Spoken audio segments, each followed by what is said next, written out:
Her husband threw her out with 3 children, so she became a bus conductor to survive. Itohan lost her mother when she was only 4 years old. Her mother, Grace, died while giving birth to another child. Both Grace and the baby died the same day. After that, her father, Mr. Adewale, changed. He became a drunk. He was not emotionally available. He did not care how she felt. He did not protect her. 2 years later, he remarried a woman named Helen. Helen was harsh and wicked to Itohan. She made her do all the house chores. She insulted her constantly. If anything went wrong in the house, Itohan was blamed. If food finishes, it was her fault. If something broke, she was beaten. Her father did nothing. Itohan grew up in an unstable home. There was no love, no support, no encouragement. She had dreams about her future, but she did not know how they would happen because her environment was a limitation. When she turned 18, a man in his 40s, Mr. Samuel Johnson, was building a big mansion in their area. Everybody believed he was rich. He dressed well. He looked successful. One day, he saw Itohan. He went to meet her father and her stepmother and told them that he wanted to marry her. He promised that if they agreed, he would send them monthly allowance and make sure they were financially fine. Because of money, her father and her stepmother agreed. Itohan cried. She did not want to marry him. She begged, but they forced her. She had no choice. She married him. After marriage, she followed him to the city. When she got there, she realized that the house he was staying was very small. It was nothing compared to the mansion he was building in the village. After some time, the truth came out. The mansion was not his. He was only helping his brother who lived abroad to build it. He had lied. The monthly allowance he promised her parents stopped. Her father and stepmother became angry that the man was not truly rich. From that moment, they stopped caring about her completely. They told her to face her marriage. Inside the marriage, things changed. He began to beat her. He insulted her and controlled her. She gave birth to her first child, a boy named Daniel. Later, she gave birth to a second child, a girl named Zainab. Her life was miserable, but she endured it because of her children. Then she became pregnant again. She gave birth to her third child, a baby girl named Precious. 2 weeks after she gave birth, her husband wanted to sleep with her. She told him she had not healed. She told him she just gave birth and it would be painful. He did not care. He tried to force himself on her. She shouted at him out of pain. That angered him.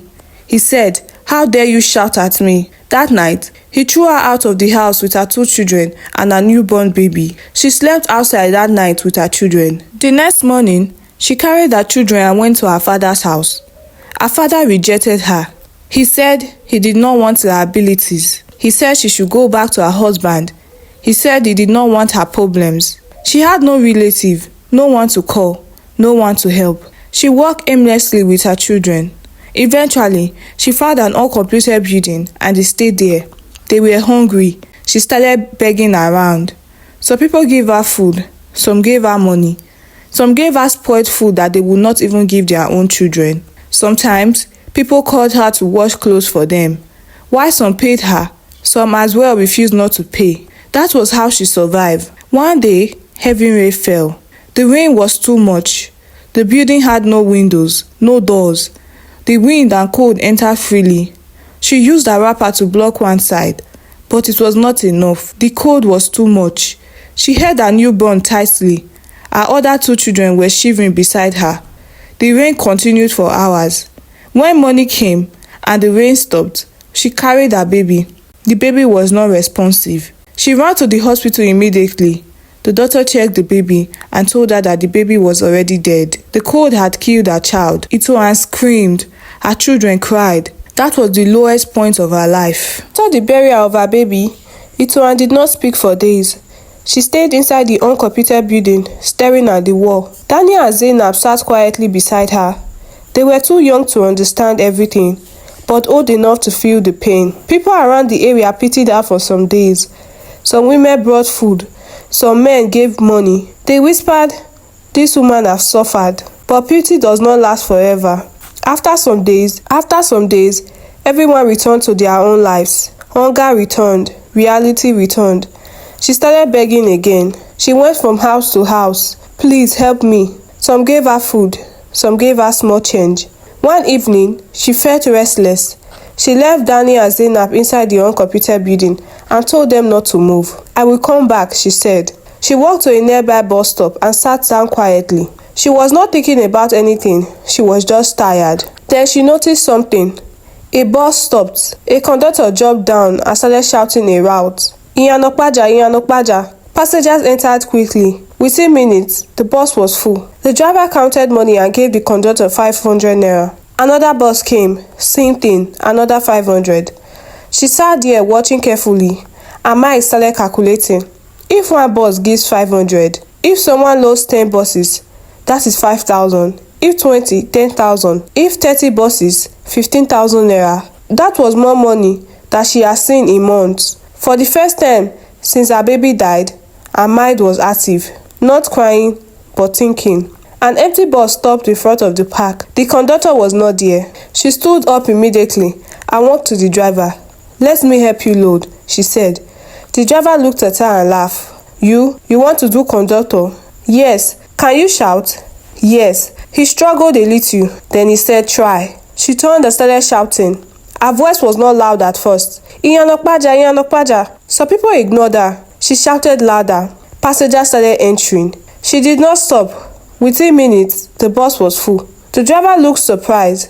He counted money and gave her 500. She held the money tightly. That 500 naira felt different. It was not pity. It was not begging. It was earned. She loaded another bus. Another 500. She kept going. When she finished that evening, she had made several thousands. On her way back, she bought biscuits and small sweets for Danny and Zainab. When she entered the uncompleted building and gave them the things, their face lit up. That night, for the first time in weeks, she slept with small hope. The next morning, she woke up very early. She knew if she dressed too feminine, the boys in the park might intimidate her. So she wore jean trousers. She wore a polo shirt. She tied a bandana on her head. She made herself look strong, almost like one of them. When she reached the park, some men laughed. "See woman conductor, go and sell tomatoes, jare." She ignored them. She started shouting the route again. Her voice became louder, rougher, and more confident. By the end of her first day, she had loaded close to 30 buses. She made good money. Her body ached, her voice burned, but she did not care. For 4 straight days, she worked like that, morning till evening, no breaks. She saved carefully. After some weeks, she gathered enough money to rent a small room apartment. It was not big, but it had a door. It had windows. It was not an uncompleted building. She moved in with her children. For the first time since she was thrown out, they had proper roof over their heads. Life became stable. She continued working as a conductor. Some male conductors did not like her presence. They noticed something. Passengers preferred entry buses she loaded. People were amazed to see a woman doing conductor work. Some entered the bus just because of her. Some praised her strength. This made some men jealous. Agberus started demanding extra money from her. Some tried to intimidate her, but she stood her ground. After some time, she stopped just loading buses randomly. She started following one particular driver constantly. His name was Mr. Ibrahim. Instead of standing in front shouting, she stayed inside the bus and collected money from passengers while I drove. She became faster, smarter, and more strategic. Years passed. Danny and Zainab grew older. They entered secondary school. Life was not luxurious, but it was peaceful. She paid rent, she fed them, she paid school fees, and they survived. Then one evening, her children told her something. "Mommy, we want to go to the university." She looked at them. She had always wanted that for them. But she knew something. Conductor work would not be enough for university fees. That was the day her thinking changed again. She wanted something higher. The next day, she followed Mr. Ibrahim as usual. After the park and sat at a small roadside restaurant, eating rice and stew, she spoke. "Sir, I want to drive." He laughed at first. "You want to drive commercial bus?" "Yes," she replied. He looked at her seriously. "This work is hard though. Men will not accept you. I know. You will wake up earlier than everyone." "I know," she replied again. She did not change her answer. Mr. Ibrahim became quiet. Then he said, I know someone that gives buses on hire purchase. Her heart beat fast. Please, take me there. They went to meet the transport owner named Alhaji Musa. His compound was filled with buses. Itohan felt hope immediately. She explained herself. I want a bus on hire purchase. I will work and pay. The man listened quietly. Then he shook his head. I don't give buses to women. She was shocked. He continued. Women quit. Women get tired. This work is not for women. Her chest tightened. She thought of her children. She thought of the uncompleted building. She thought of the baby she buried. She went down on her knees. She began to cry. Sir, please, everyone must start one day. I will not disappoint you. I have children. I want them to go to the university. Give me one chance. The compound became quiet. Alhaji Musa watched her carefully. He saw desperation, but he also saw determination. After some minutes, he signed. Stand up. He paused. I will try you. That was the moment her life changed again. She did not become a driver immediately. First, she learned. She practiced every morning before passengers arrived. After weeks of practice, she was ready. The day she drove the bus into the park alone, everybody turned to look. People were shocked. Some laughed openly. Some insulted her. Go and sell in the market. Driving is not for women. But she did not respond. She sat behind the steering wheel, starting the engine, and went to work. Her hands trembled at first. Her heart raced, but she focused. Passengers entered cautiously. Some refused to board when they saw a woman driving. Others entered out of curiosity. By the end of the day, she completed her trip successfully. No accident, no mistake. From that day, respect slowly started growing. She paid installments regularly. She never defaulted. Alhaji Musa began trusting her. Weeks turned to months, and hard work paid off. Daniel wrote WAEC and passed well. He gained admission to study computer science at the University of Lagos. Itohan paid the fees, every semester, every textbook, every hostel bill. She continued driving. 1 year later, Zainab also gained admission into the university. Itohan worked even harder. She drove extra trips. She sacrificed rest. Her dream was clear. Her children would never live the life she lived. Years passed. Daniel graduated first.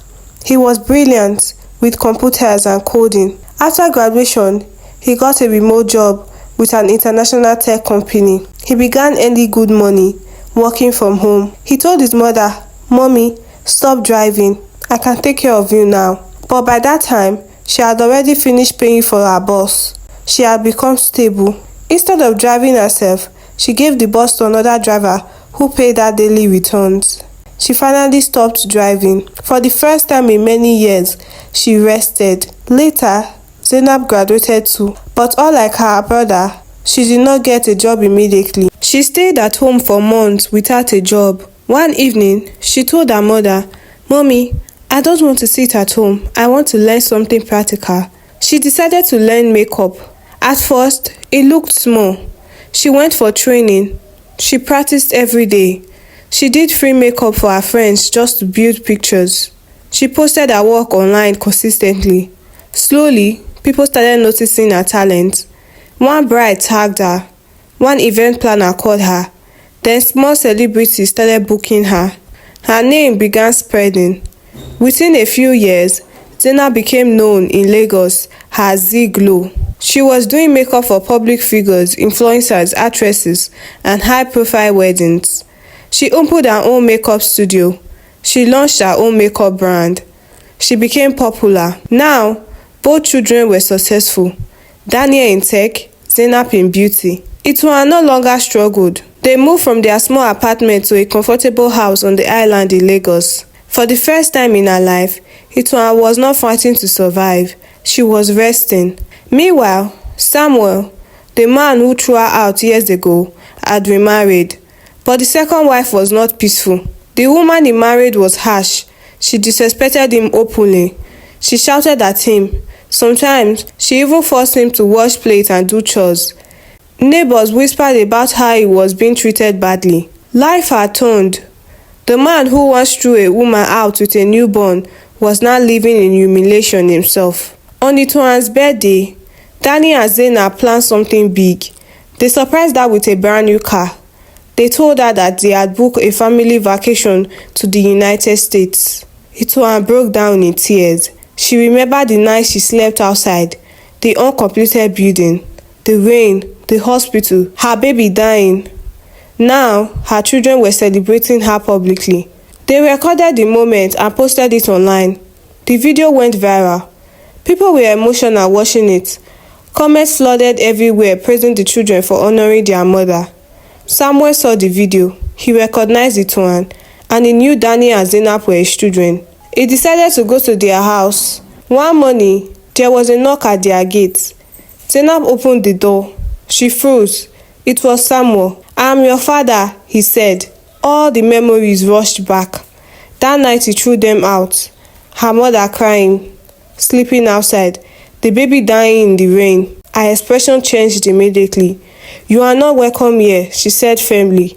She instructed the gateman and the driver never to allow him inside again. Samuel left embarrassed, but he came again another day, and again they refused him. Angry and humiliated, Samuel recorded a video. He posted it online. He said he was the father of the celebrity makeup artist and the tech expert. He claimed his children abandoned him. He accused Itohan of turning them against him. He said he was sick and needed help. The video went viral. People who did not know the full story began attacking Zainab and Daniel. They called them ungrateful. They said children should forgive their father. The pressure was heavy. Instead of fighting back with insult, Itohan and her children sat in front of the camera. Calmly, they told their story from the beginning to the end. They talked about everything: the forced marriage, the abuse, being thrown out 2 weeks after childbirth, sleeping outside, living in an uncompleted building, the heavy rain, and their baby sister dying from cold. They did not shout. They did not exaggerate. They just told the truth. The public reaction changed immediately. People cried watching the video. They apologized to Zainab and Daniel. They condemned Samuel for abandoning his family. Samuel could no longer walk comfortably outside. People recognized him and insulted him. Eventually, the issue died down. But this time, the truth remained. Itohan did not feel anger anymore. She felt closure. During their US vacation earlier, something unexpected had happened. One morning at 5 a.m., while Danny and Zainab were still sleeping, Itohan went outside the villa and walked to the beach alone. She sat quietly thinking about her life. A man sat a short distance away. He greeted her politely. His name was Michael Alderson.